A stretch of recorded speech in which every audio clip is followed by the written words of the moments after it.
Hello viewers, welcome to Suman TV. నేను జ్యోతి. రాజ్యాంగం మనకి చాలా హక్కుల్ని కల్పించింది. సో అవి చాలా మందికి తెలియదు. అండ్ అలాగే న్యాయపరంగా కూడా చాలా మంది సమస్యల్ని ఎదుర్కొంటూ ఉంటారు. వాటి నుంచి ఎలా బయటపడాలో తెలియదు. సో వీటన్నిటికీ మంచి పరిష్కార మార్గాలు చూపించడానికి ఈరోజు మనతో పాటు హైకోర్టు అడ్వకేట్ రమేష్ కడారి గారు ఉన్నారు. వారితో మాట్లాడి మరిన్ని విషయాలు తెలుసుకుందాం. నమస్తే సార్. నమస్తే అండి. సార్, ఇప్పుడు హిందూ వారసత్వ చట్టం ప్రకారం ఆస్తులని ఏ విధంగా పంచుకోవాలంటారు? హిందూ వారసత్వ చట్టం. యాక్చువల్లీ హిందూ వారసత్వ చట్టం 1956 అన్నది ప్రత్యేకంగా ఈ యొక్క ఆస్తుల పంపిణీ కోసం ఏ విధంగా పంచాలి. సో ఒక హిందూ తన యొక్క ఆస్తిని ఏ విధంగా పంచాలి అనేది చాలా క్లియర్‌గా మనకు తెలియజేస్తుంది. సో మనం ఇక్కడ ఆస్తులు మనము 2 రకాల ఆస్తులు ఉంటాయి. లేదా 3 రకాలని కూడా చెప్పొచ్చు.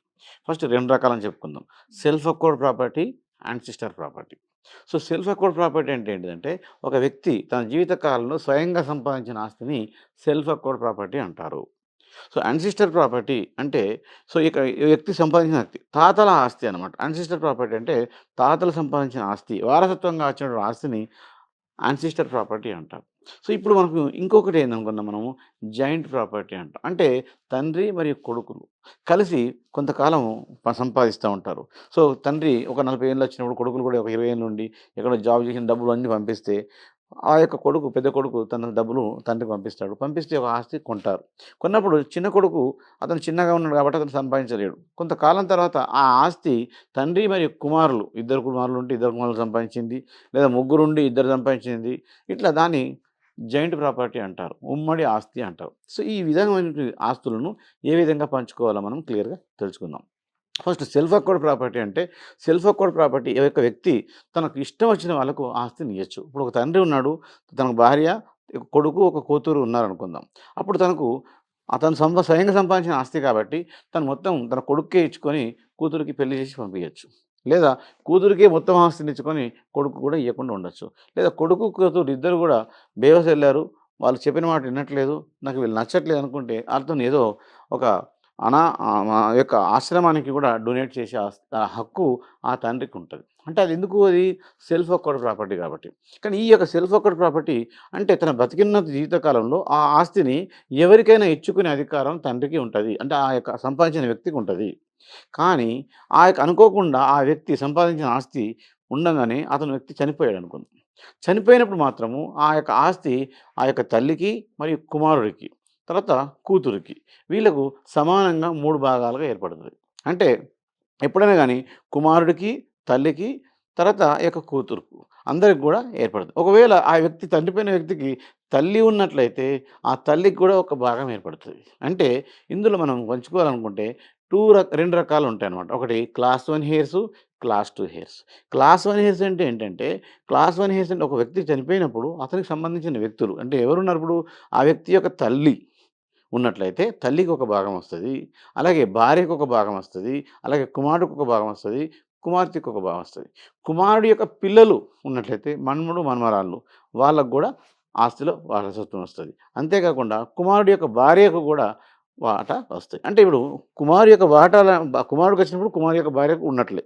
దీన్ని క్లాస్ 1 హెయిర్స్ కింద తీసుకుంటాం. క్లాస్ 1 హెయిర్స్ అంటే ఏమనుకున్నాము, భార్య, అతని యొక్క తల్లి, అలాగే కుమారుడు, కుమార్తె, వాళ్ళకి సంబంధించిన పిల్లలు, వీళ్ళందరినీ మనం క్లాస్ 1 హెయిర్స్ కింద తీసుకుంటాం. ఇప్పుడు మనము యాన్సిస్టర్ ప్రాపర్టీ. యాన్సిస్టర్ ప్రాపర్టీ అంటే వారసత్వంగా తాతల నుంచి వచ్చిన ఆస్తిని.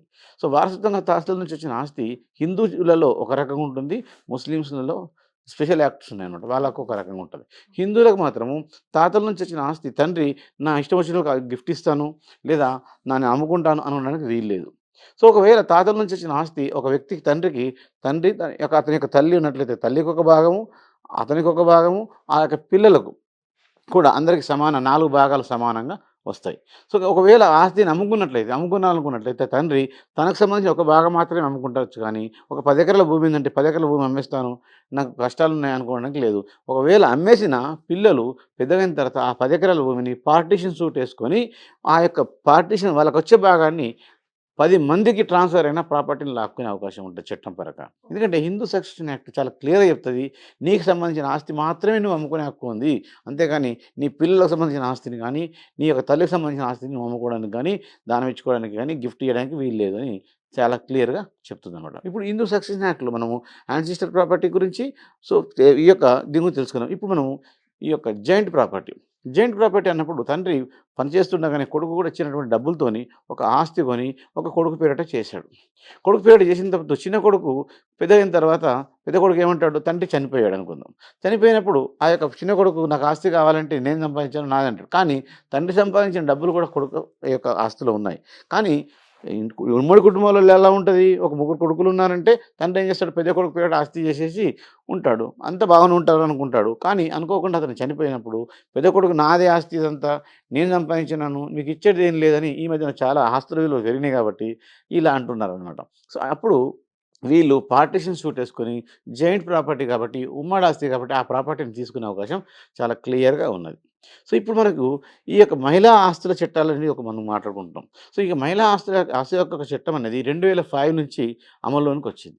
సో ఈ 2005 నుంచి అమల్లోకి వచ్చినప్పుడు ఈ యొక్క స్త్రీలకు ఆస్తుల హక్కు ఉందా లేదా అనేది ఇప్పటికి కూడా కన్ఫ్యూజన్. చాలా మటుకు జడ్జిమెంట్లు అన్నీ కూడా స్త్రీలకు హక్కులు ఉన్నాయని 2005 నుంచి ఉన్నాయి. కానీ 1990లో 1970లో పెళ్ళైన వాళ్ళు కూడా నాకు ఆస్తి వస్తుంది మా అన్న నుంచి రావాలని కేసులు వేసుకుంటున్నారు. కానీ ఇందులో ఒకటి గుర్తుంచుకోవాల్సిందంటే 2004 సెప్టెంబర్ వరకు పంచుకోని ఆస్తులలో మాత్రమే స్త్రీలకు హక్కులున్నాయి. గుర్తుపెట్టుకోండి. 2005లో మనకు చట్టం వచ్చినప్పుడు 2004 సెప్టెంబర్ వరకు ఉన్నప్పుడు పంచుకున్నట్లయితే ఆ ఆస్తిలో స్త్రీలకు చట్టాలలో ఆస్తులు రావు. అనవసరంగా కోర్టుల చుట్టూ తిరిగి డబ్బులు అన్నీ ఖర్చు పెట్టేసుకొని లాయర్లకని ఖర్చు పెట్టేసుకొని ఫ్యామిలీ అన్ని గొడవ పెట్టుకొని అన్నదమ్ములతో కొట్లాడి ఇవన్నీ పెట్టుకోవడం వృధా. కానీ మీకు 2005 తర్వాత అంటే మనకు పెళ్ళయింది పెళ్లి కాలేదు అంటే ముందు క్వశ్చన్స్ ఉండే. పెళ్లి కాకుండా అంటే ఎన్టీ రామారావు ఉన్నప్పుడు పెళ్లి వాళ్ళకి లేదు పెళ్లి కాని వాళ్ళకి ఉన్నది అని ఉండే. కానీ ఈ యొక్క 2004 సెప్టెంబర్ అనేది ఒకటి డెడ్ లైన్ డేట్ ఇచ్చింది కాబట్టి ఆ తర్వాత పంచుకున్నటువంటి ఆస్తులలో మాత్రమే పంచని ఆస్తులలో మాత్రమే హక్కులు ఉంటాయి. సో అంతకుముందు పంచుకున్నట్లయితే ఆ ఆస్తుల హక్కు ఉండదు. అంటే పంచడం అనేది ఇంపార్టెంట్. సో కాబట్టి ఆ యొక్క విషయం గుర్తుంచుకోవాలి. ఈ మధ్యన లేడీస్‌కి ఒక స్మాల్ ఎగ్జాంపుల్ చెప్తున్నా. ఏదైనా ఎగ్జాంపుల్ చెప్తే తండ్రి ఈ యొక్క 2005 తర్వాత అంటే 2010 సంవత్సరంలో ఈ యొక్క 2 ఎకరాల ప్లేస్ ఉంది అతనికి. ఆ 2 ఎకరాల్లో ఒక ఎకరం అమ్మేసి ఆ యొక్క కూతురికి గ్రాండ్‌గా పెళ్లి చేశాడు. గ్రాండ్‌గా పెళ్లి చేసిన తర్వాత ఆ యొక్క పెళ్లి అయిపోయింది. బాగా అమ్మేశాడు. తర్వాత పెళ్లి అయిపోయింది. కూతురు బాగానే ఉందనుకున్న సందర్భంలో ఒక 2-3 ఇయర్స్ తర్వాత తండ్రి చనిపోయాడు. ఆ తర్వాత కూతురు మళ్ళీ 2023 సంవత్సరంలో వచ్చి నా తండ్రికి 2 ఎకరాలు ఉండి ఇప్పుడు 1 ఎకరమే ఉంది. ఆ యొక్క కొడుకు భాగం ఒక్కొక్క భాగం ఉంది.